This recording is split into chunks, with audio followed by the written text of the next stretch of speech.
The following is brought to you by the Dairy Research Cluster.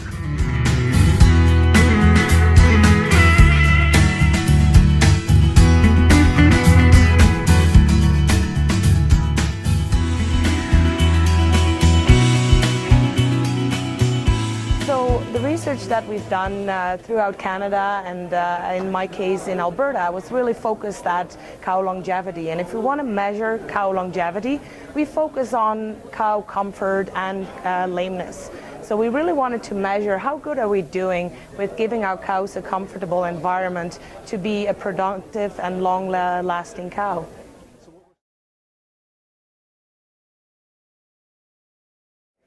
So one of the most interesting results that we've seen is that lameness actually was underestimated. It was way more prevalent than the producers thought it was. So it's really a concern for all of us.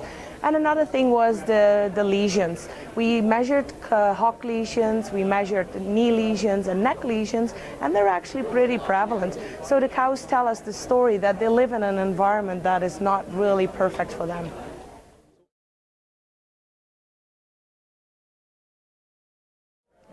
I think the farmers really appreciated to know where they're standing, so they can benchmark their own farms against others, but also if they make changes, they can measure whether those changes actually resulted in improvements. And if you can measure and actually show that the environment is better for the cows and the cows are more productive, it's really motivating to keep moving forward on those things.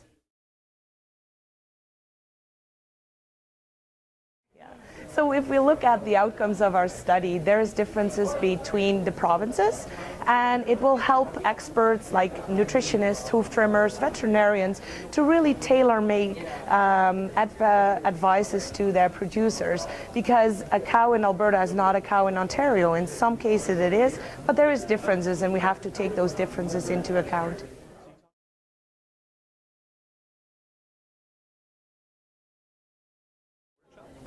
So one of the really important things is that research is not for researchers. Research is there for dairy farmers. So the measurements, the development of the tools that we did, we really tried to train producers to do those measurements themselves. We showed them how to score the lesions, we showed them how to score the gait, and if they can do it themselves, they have a tool in hand to measure progress over time and be on top of things themselves.